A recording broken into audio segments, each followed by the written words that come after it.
Hi everyone and welcome to LilySimmer's first speed building, and it's also the first time I'm doing a live like talking to the camera without a script, so I'm a little bit nervous and I'm sorry about that.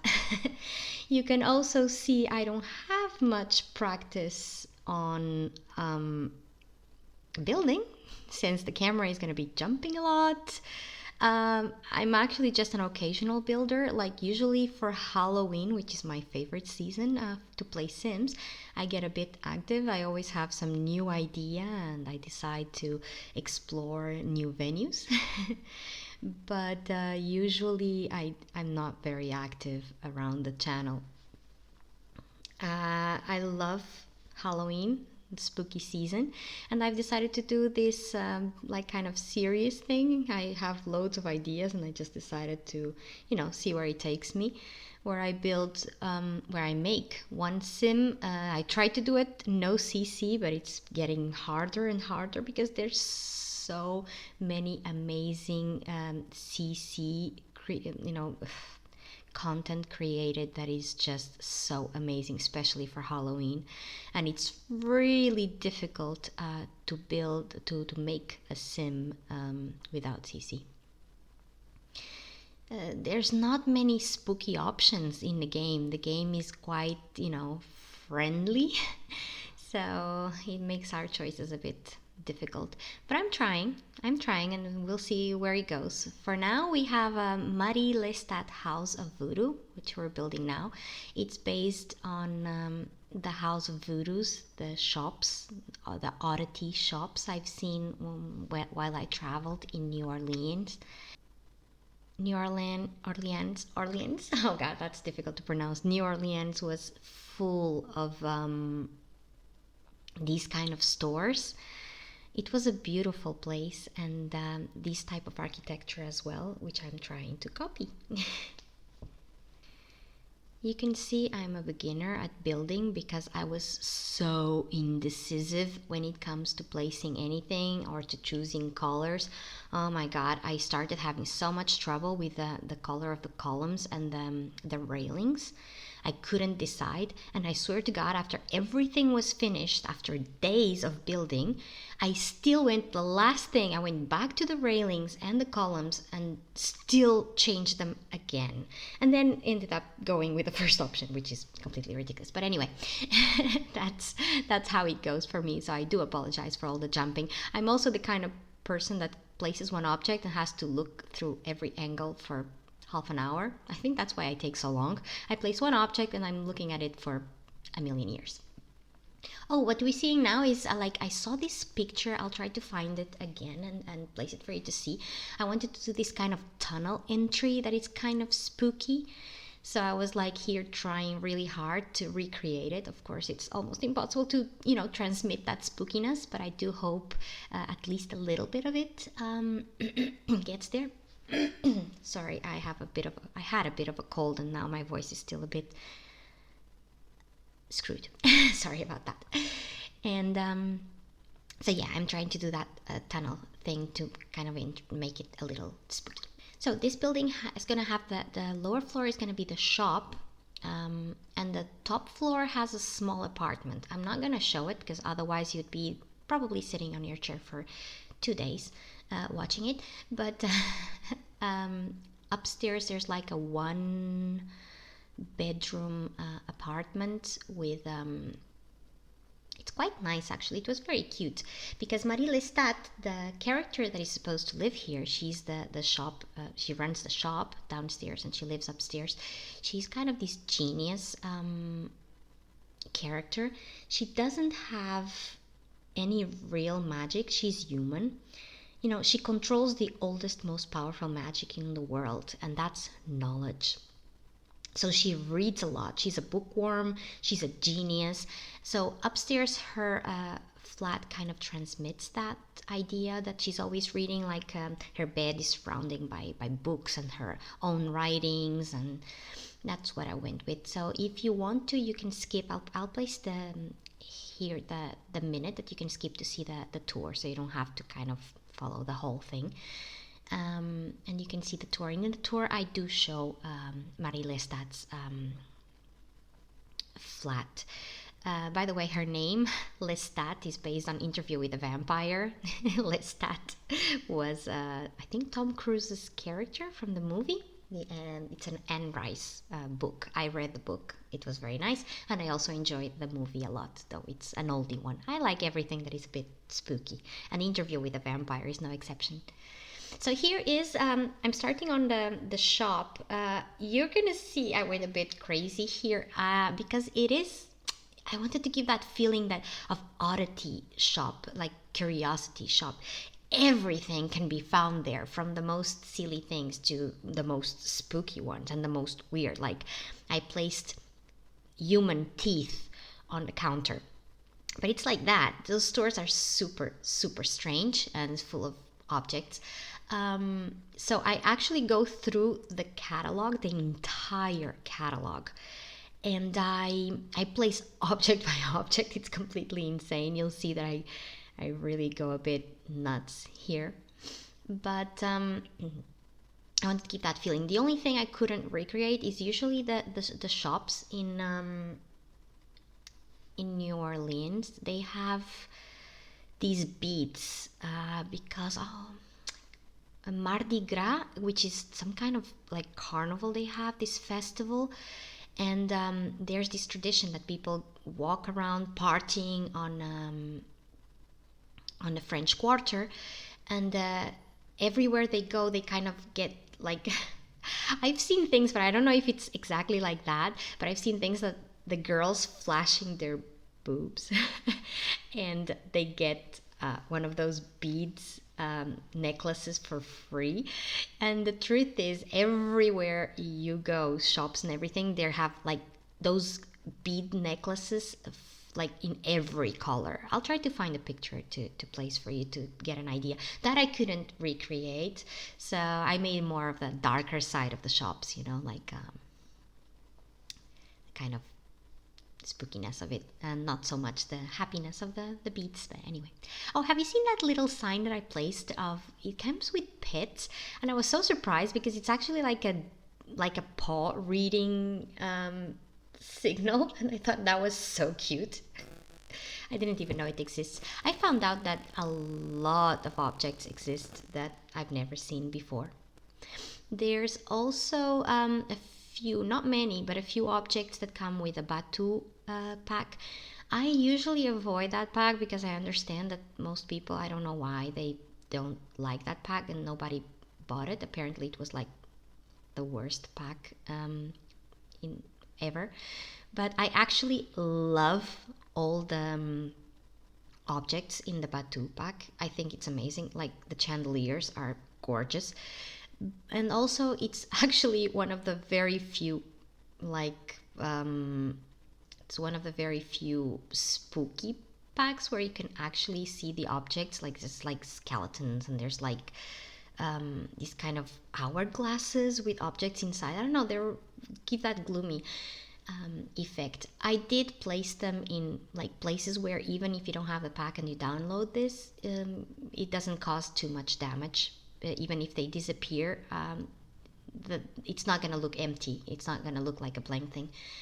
With this build, I found out about so many cool objects that I had no idea it existed in the game. I went one by one, and it's actually quite cool, the kind of things we find out. But yeah, you can see also a few objects that I place in absolutely every single build that I do. I always place that Dia de los Muertos doll, the one that is over the fireplace. We can't see it right now. I always place that in everything. I just find her so cool. It's like a bone Hilda but with a dress. I don't know, I like it.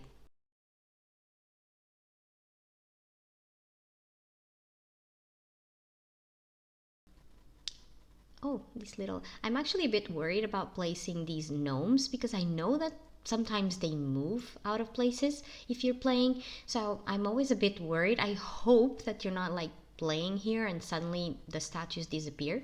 Though it would be kind of cool at the same time. I mean, it is a voodoo house, no? This boat that I place is going to disappear later on because I'll put something spookier in it. But yeah, those decals also from the wolves, werewolves pack. I had no idea they existed, and they're actually quite cool. And here you can see me placing the teeth. Why not? Because I think they're really weird. I already have an idea for my next build. I'm gonna try to do. It's actually, I don't know if anyone has heard of it. There's a chapel of bones in Portugal. I'm Portuguese, by the way, and in my country, it's very well known. This very spooky chapel that is made of human bones. I have this idea of trying to recreate something like that. I'm not sure if I'm going to be able to, but I'm actually quite excited, so let's see how it goes.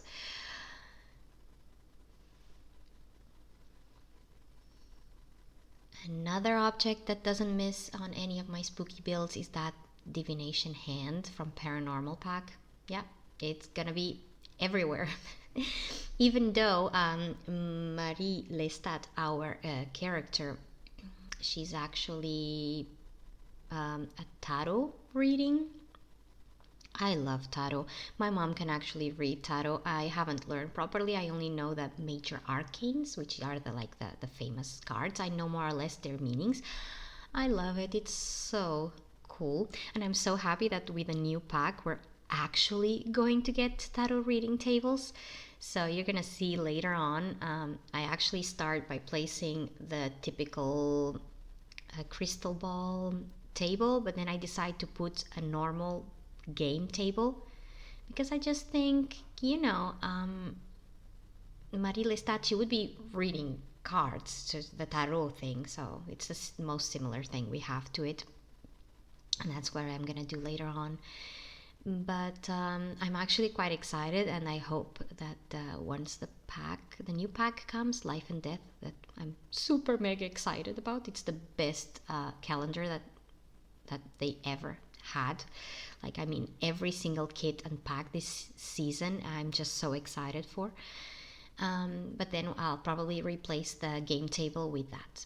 Here you can see that I am putting a few posters. In the end, I'm going to end up putting all those skeleton little flags all around it, and also a few of those hanging lights, so it's going to give more of a because in the beginning I kept forgetting that this was like a shop and not so much a residential, because in the beginning I even placed the building like with little stairs going up and whatever, and then suddenly I was like, no, this is actually a shop. It should be like street level. So I lower it and I start placing like a bench, and try to make it more like a place where people actually pass. And well, this lot is Crick, Cabana, so it's actually quite isolated, so I guess people wouldn't pass here much unless they actually want to go to the store. I'm sorry, my voice. So unless people actually wanted to come on purpose to the store, I don't think they would pass here. I don't know. It's also that lot that is next to the Sylvan Glade, that mysterious tree that is the opening to Sylvan Glade. So yeah, that's the lot I used to build. But anyway, yeah, I kept forgetting that this was actually supposed not to be residential. It's supposed to be like a shop. So then I kind of changed the exterior a little bit to make it more crazy. I made a kind of a custom sign outside later on because I found these paintings, these NoCC paintings. I think it's Yolimi or I don't remember the name of the creator, but I'll place it here. That they put these NoCC paintings in the gallery, and I use a couple of those to make like this special sign, so it looks like the Voodoo store sign. There's actually a kind of surprise in the back of this lot.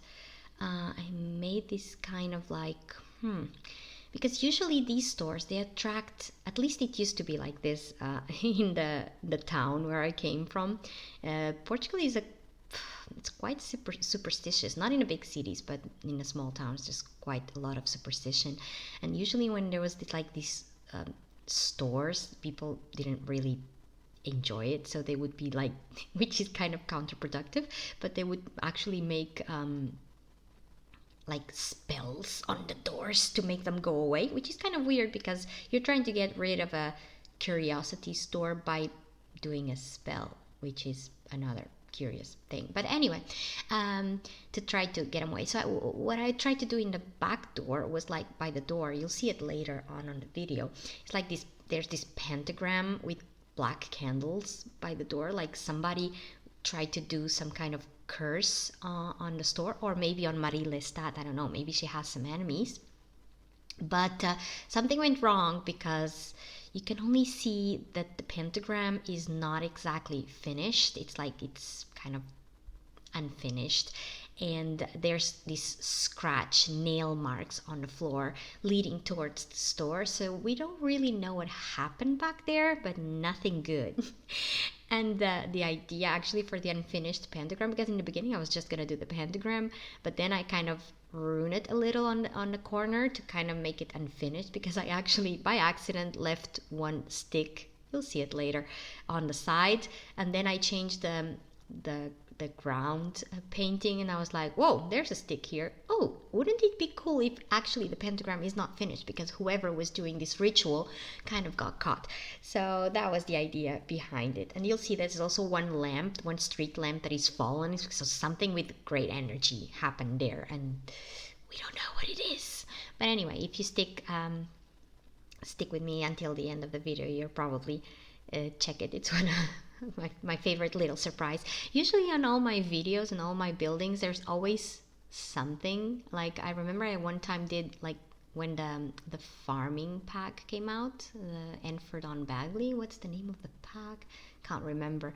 But anyway, when that pack came out, I did this farm, this big one, and it looked really lovely, very, you know, happy. But then if you notice between the sunflowers, there's actually little skeleton heads. It's like somebody buried bodies in the middle of the field, and I always do these little things. There's always on my buildings, there's always like some tiny little thing. Yeah, I'm sorry, I do like, I told you I like spookiness. This is the season where I wake up.